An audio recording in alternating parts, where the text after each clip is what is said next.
Entirely Every Forever is a story told through the medium of augmented reality. It's a tale told by an all-seeing magpie who is outside of the realms of time.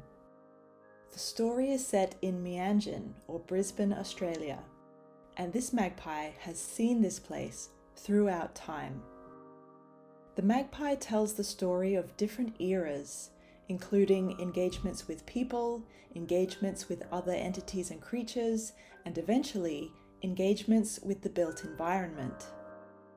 The story is told across 8 chapters that each have a series of unique, interactable, animated, 3D digital sculptures that the user stands within.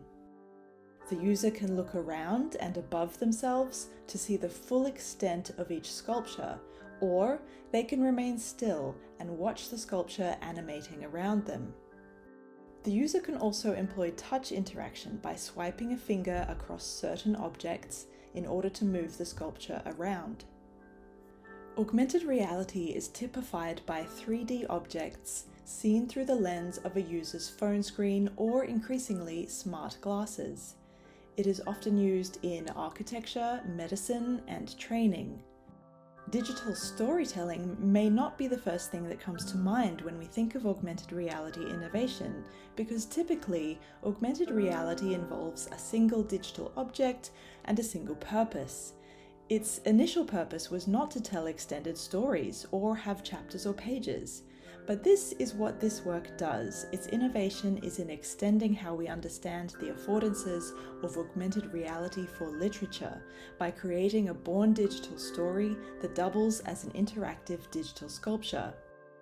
Of course, the written portion of this story is very short. It's about 1 line per chapter, with about 8 lines in a prologue chapter at the beginning to set the scene.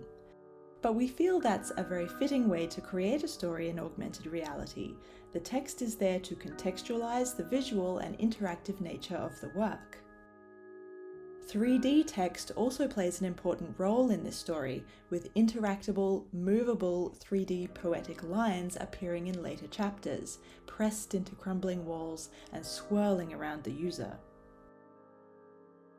Rather than revolving around one 3D object, this work has thousands of objects within it, which brings up a lot of technological questions regarding how to optimize a work like this, how to represent those objects, and how the user or reader should be able to see and interact with them. The sculptures in each chapter are made of overlapping animated 3D objects, but also 3D scans of actual historic objects from Brisbane's history, including items from the Commissariat Museum, such as the ship's binnacle and chair that are featured in one chapter. The brick used to create the walls and the spiral brick sculpture towards the end of the work is a 3D scan of an actual brick used by convicts to build part of 19th century Brisbane. The flowers seen across several of the levels are all types of flowers that are native to the area, including wattle, eucalyptus, kangaroo paw, and more. The geological stones seen in one of the chapters are 3D scans of found and purchased rock that exemplifies Australian qualities such as the opal. The typical household objects, such as the kettle, are based on objects found in Brisbane museums. The main character of the story is of course the magpie. Magpies are well known in Australia as being a bird that swoops on you and is very vocal and really typifies Australian native wildlife both in urban and non-urban areas.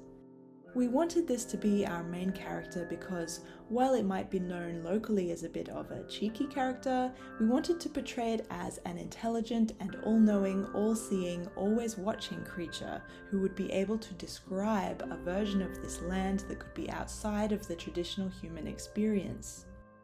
It also means that this magpie shows up as a character in every chapter. In every chapter you can find several magpies, often hidden around the edges of the sculpture. The magpie characters are not interactable, they simply watch you, until the very final chapter where the magpie flies away.